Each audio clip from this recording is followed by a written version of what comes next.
the history of Catholicism at the Straits, one of the most important reconstructions was the reconstruction of St. Anne's Church.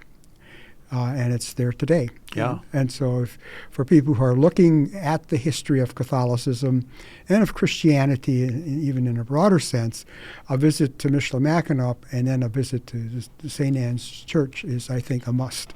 Yeah, absolutely.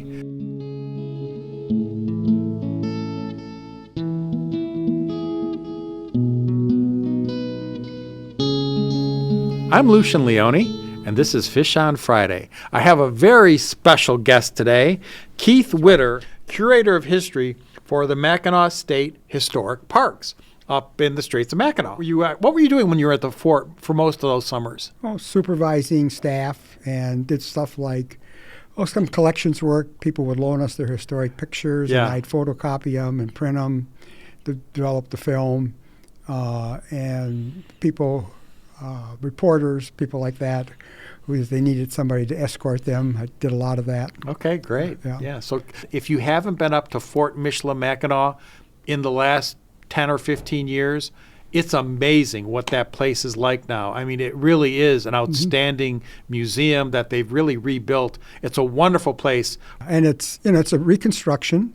And one of the things about the site at Michilimackinac is the site itself was never built over. When Mackinac City was laid out as a park, or was laid out in 1857, the site of the fort was set aside as a public park. And so that's why there's no fudge shop, there's no motel, there's no gas station.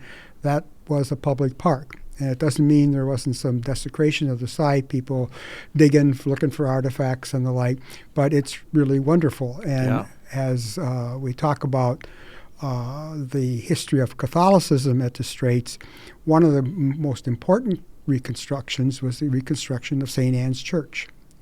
And it's there today. Yeah. And so for people who are looking at the history of Catholicism and of Christianity, even in a broader sense, a visit to Michilimackinac and then a visit to the St. Anne's Church is, I think, a must. Yeah, absolutely. We're really going to focus on a small period of time, which is the 1820s and the 1830s. We start by you giving us some background and context to what was going on the island at that time. Sure. In the 1820s and 30s, the fur trade was still the main occupation, the main enterprise going on. After the War of 1812, John Jacob Astor's, really his headquarters for the American Fur Company was on Mackinac Island.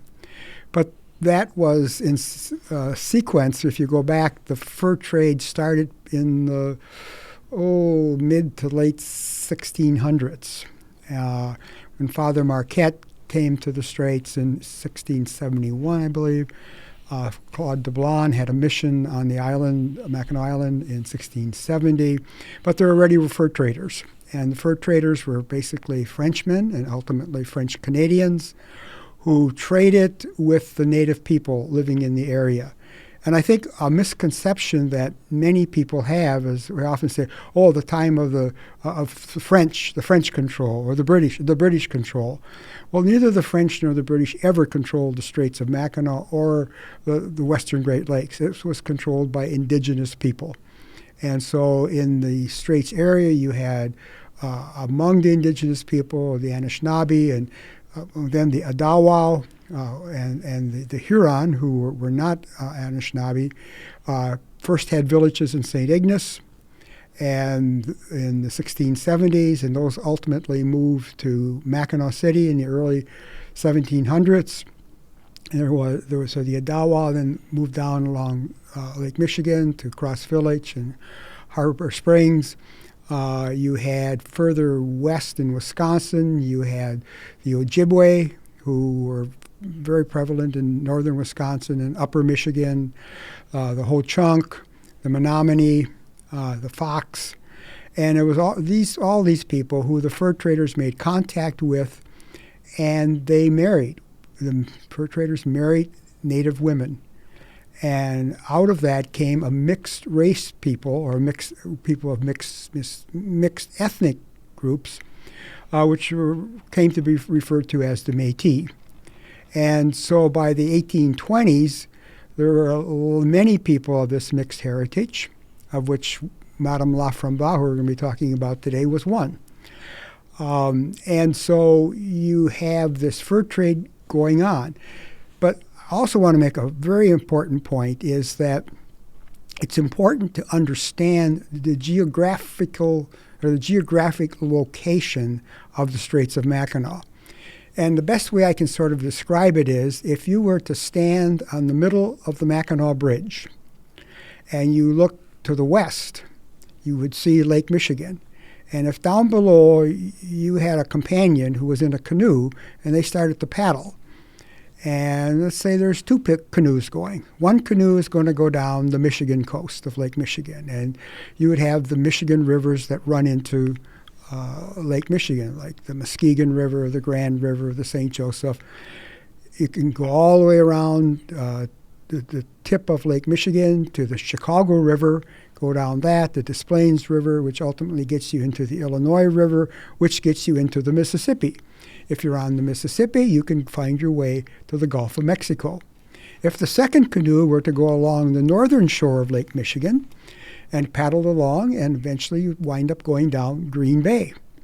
And at the end of Green Bay would be the mouth of the Fox River. And the Fox River, you would take to Lake Winnebago, out Lake Winnebago and the Fox River to the Wisconsin River, and that would get you into the Mississippi River. And if you go north on there, you get up into Minnesota and northern Wisconsin, depending which side of the river you're on. And so you have easy contact with all these indigenous people living in this vast area. If you were to go look to the east, down and see Lake Huron, and you would go paddle your canoe down Lake Huron. Eventually you'd come to today Port Huron and the St. Clair River emptying into the Lake Huron. Follow that to Lake Sinclair, to the Detroit River. Follow that down to go past Detroit. There would be the Maumee River at today's Toledo, go down out Lake Erie. Eventually you go around Niagara Falls, and you'd be into Lake Ontario, keep paddling on that, and you're into the St. Lawrence, and then you're into the Atlantic Ocean. And if you went to the northeast, you would go maybe roughly 50 miles or so, and going through Detour, and like you come to the St. Mary's River, which would take you into Lake Superior. And you kept on paddling. You would be along the coast of the Upper Peninsula, northern Wisconsin, Minnesota, and you would have access then to contact with all those native people who were trading furs, who were wanting to trade furs. And keep going, get up to what is now, say, the Thunder Bay in Ontario. And there are water routes that would get you through most of the rest of the continent of North America. Now, that's maybe sound like a windy explanation, but it's really important to understand that because the geography is important. And we sometimes think of, oh, boy, it takes a long time. Yes, it would take 15 days probably with an empty canoe to go from Mackinac to Montreal. It might take months to go out if you went out Lake Superior but that was the mode of travel of the time. You have to put out of your mind automobiles and airplanes. Where we measure distance today, travel distance, in hours. They measured it days, weeks. Yeah. And that's important for the mindset. And so in the 1820s, that fur trade was still going on. Now, canoes weren't used as much. Bateaux were used. You could take more in a bateau. But many of the people who came in Mackinac Island in the 1820s and 18-teens and into the early 1830s, there were lots of people who came who were part of the fur trade. The fur traders themselves, their voyageurs, families, native families came along in some cases. And so it's a very, very, shall I say, it's a very active place. Yeah. It really is. I think in one of your books, you call it what? The crossroads of North America, right? Right. And literally, if you look at a map of North America, the Straits of Mackinac are literally at the heart of the continent. Yeah. And because of all these water routes that can come together there, it really is the crossroads. Yeah. It's just so it's so strategic, both economically, politically, militarily, and then spiritually is what we're going to really be getting into in this conversation. Right. Right. Good. Okay. Well, so that's all background to what was going on prior to, kind of right when the four characters we're going to be discussing today in greater detail. So the four people we're going to be talking about are Magdalene Laframboise, William and Amanda Ferry, and then Fathers Samuel Mazzucchelli. And that's really what and so this is really, for those of you who, like me, before I got to know Keith, before I started to learn about all this, I had no idea who any of those four people were. If you were to say 1830s in Michigan, I would have said, oh, this is the time of Bishop Baraga. But Keith is the one who said, oh, Lucian, there's so much more you need to learn. So thank you, Keith, for that. You're welcome. But could you, let's, if you could, just give us a synopsis of those four people, their lives. Sure. I think I'll introduce Madame Laframboise, or Madame Magdalene Laframboise, to you through the people in her life. She was born in 1780, baptized in 1786 by Father Payette, and you might say, "Ooh, that's 6 years. What's going on there?" Well, it's important to understand that at Mackinac there was no permanent priest after 1765 until 1831. And when itinerant priests would come, they would baptize not only babies, but who were children. In this case, she's 6 years old. They would conduct marriages and administer the sacraments, which had not been administered since the last itinerant priest had visited. She grew up along the Grand River at Grand Haven. Her mother was a woman named Marie Neskich, who was an Adawa, and she was a daughter of Kiwakwat, if I pronounced that right, I'm not sure, a very prominent chief or leader of the Adawa people.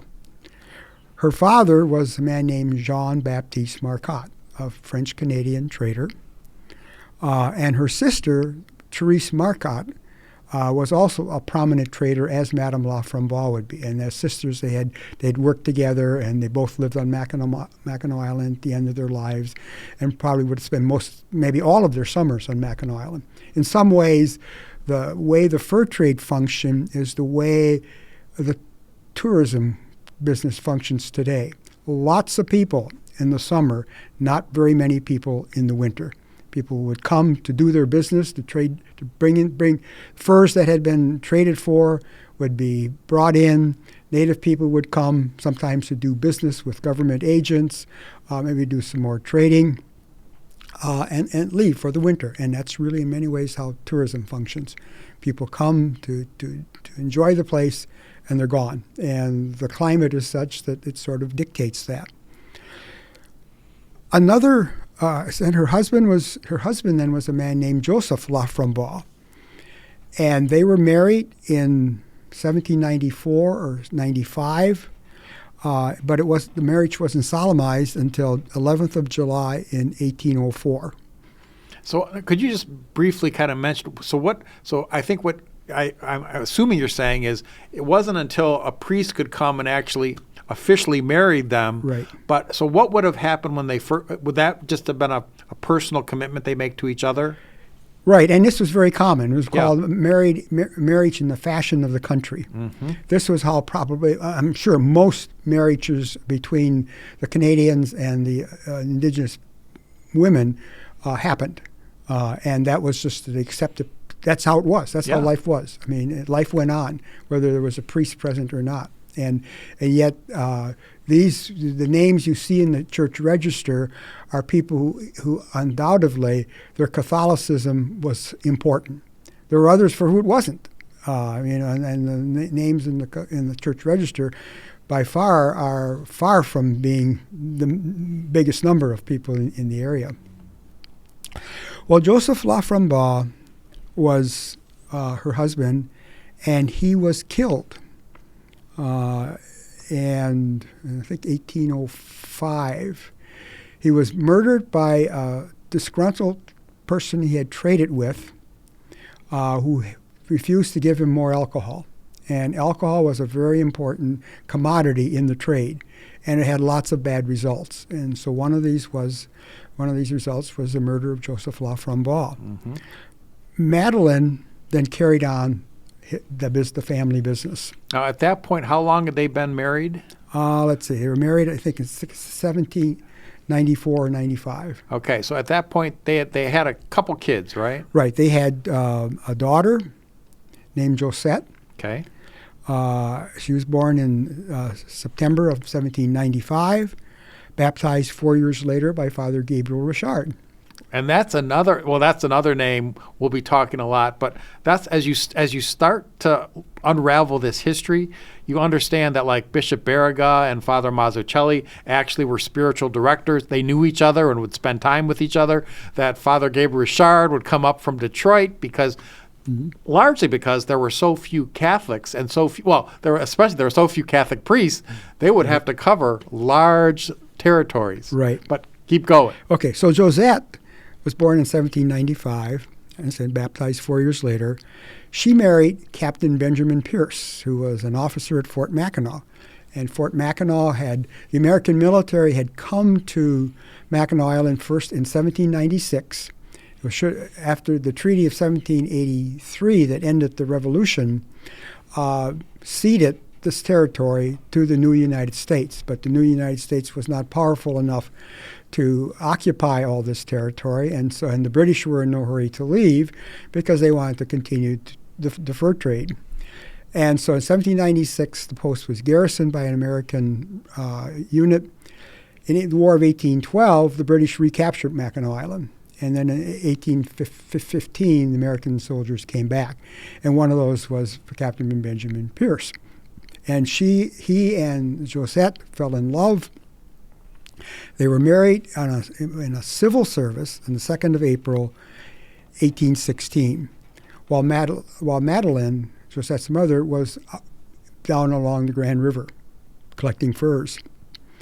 When she came back, she had, I'm not sure whether it was a second wedding and a big celebration at the house of Elizabeth Mitchell, who was another Métis fur trader. And Mitchell's husband was Dr. David Mitchell, who had been a post surgeon for the British. And he was not allowed to stay on Mackinac, and he moved to Drummond Island.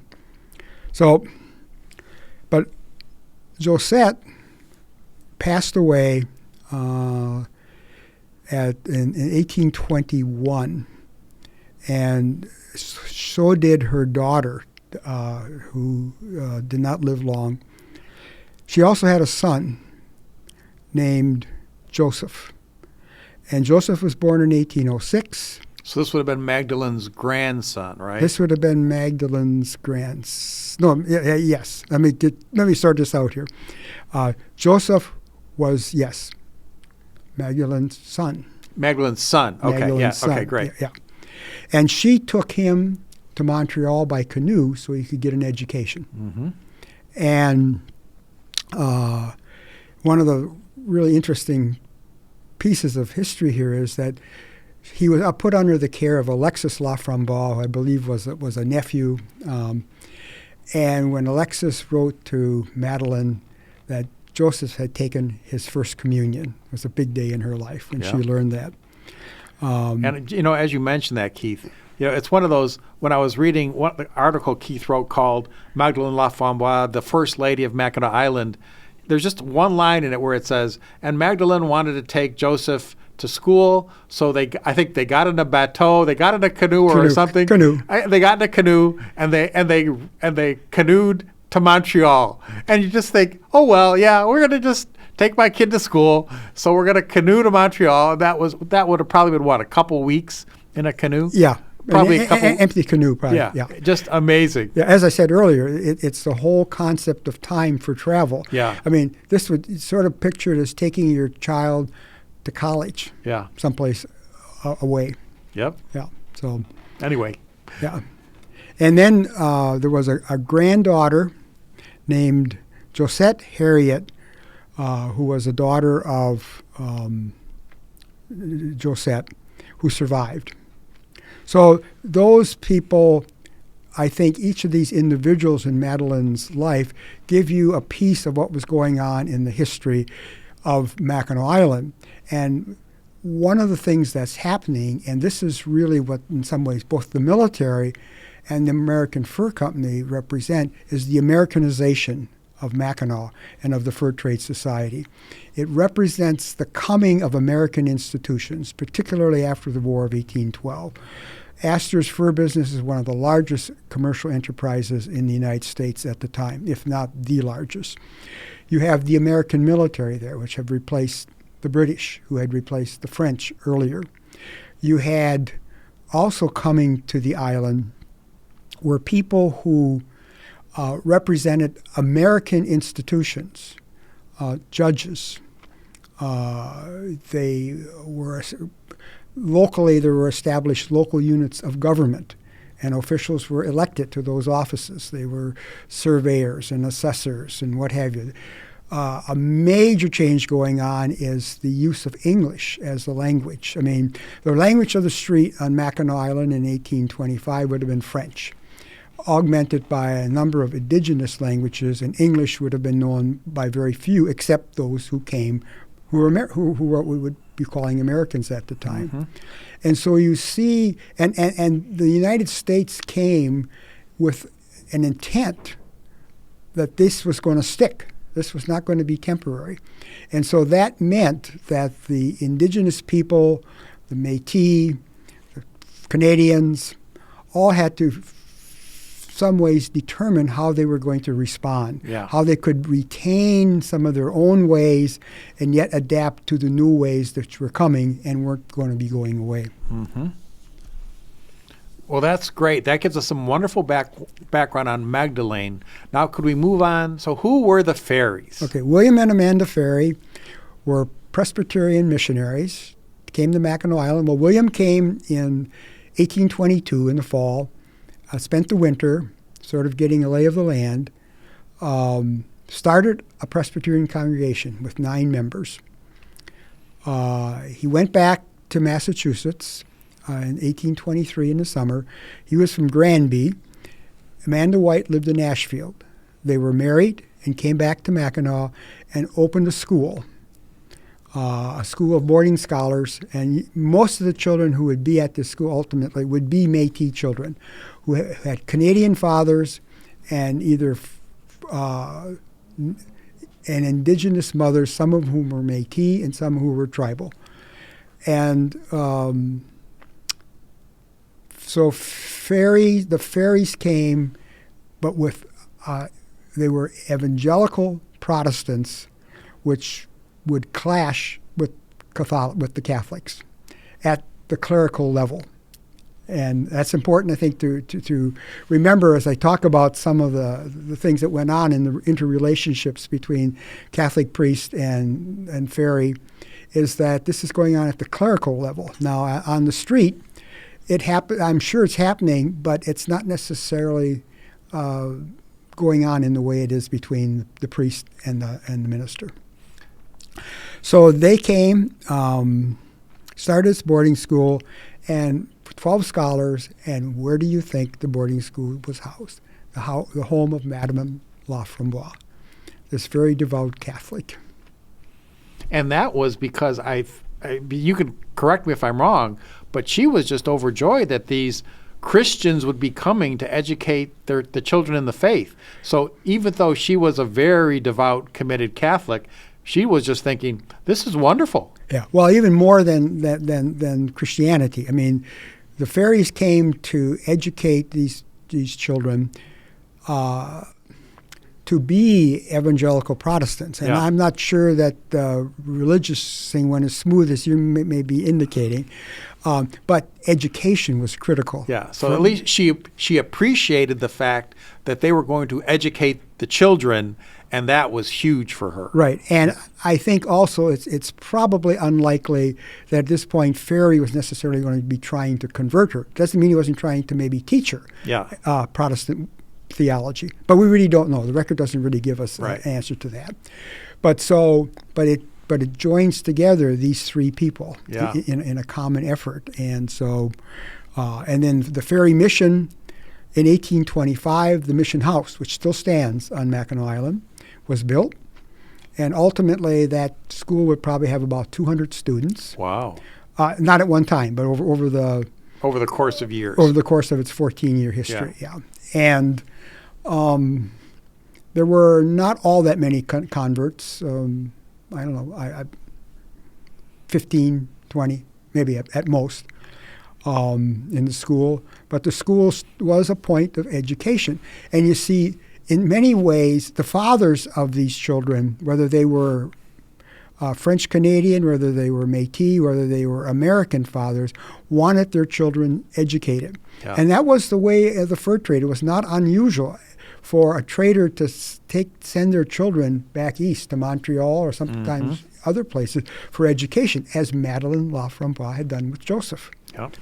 And so some of these traders understood, particularly the American traders understood, I think, that the world of the fur trade was changing. And one of the things that was going to people should know is the English language.